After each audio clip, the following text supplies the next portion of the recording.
আমি কর্মীদের বলছি এদের যেতে দিন, প্রত্যেকটা জেলা পরিষদ। আজকে নদিয়া জেলা পরিষদ ওরা অনাস্থা আনছে, আমি বলছি ফেলতে দাও জেলা পরিষদ, 1 পয়সা দেবো না। 10 জন এসে তারা জেলা পরিষদ, এদের আমরা জিতিয়েছি, কর্মীরা জিতিয়েছে। আজকে জেলা পরিষদের নির্বাচিত সদস্যরা বলছে আমাকে 10 লাখ টাকা দিলে আমি অনাস্থা পুড়িয়ে দেবো।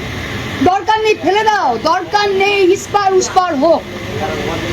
আমরা 5 জন দাঁড়িয়ে থাকবো, কিন্তু এই দলকে আমরা তুলবো। বাংলার 2,60,00,000 ভোটার ভোট দিয়েছে বিজেপি বিরোধী ভোট। তারা বিজেপিকেও ভোট দিতে পারতো, দেয়নি, আমাদের দিয়েছে। সেই ভোটটা মমতা ব্যানার্জির ভোট, তৃণমূল কংগ্রেসের কর্মীদের রক্তের ভোট। এই ভোটটা কোনো মেম্বার যদি ভাগতে চায় ভাগো।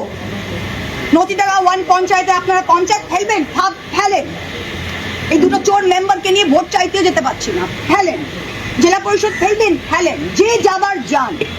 কর্মী থাকবে, কর্মী তৈরি করেছে, আর মমতা ব্যানার্জি থাকবে। আর আমরা যদি 7-8 জনও থাকি, আমরা কিন্তু বিজেপিকে ফিনিশ করে আমাদের দেশটাকে বাঁচাবো। এইটাই আজকে আমাদের বলার আছে। मोदी आपने बोला कि दल त्याग कानून का इस्तेमाल करेंगे। Yes. वो जो 20 हम लोग ऑलरेडी डिस्क्वालिफिकेशन पिटीशन दे दिया। और क्या प्रोसेस है इसका, थोड़ा बता प्रोसेस बहुत सिंपल है। देखिए, डिस्क्वालिफिकेशन पिटीशन नॉर्मली ये ग्रुप से एक साथ करते हैं, हम लोग इंडिविजुअली किया। मिताली बाग के ऊपर किया, शताब्दी राय के ऊपर किया,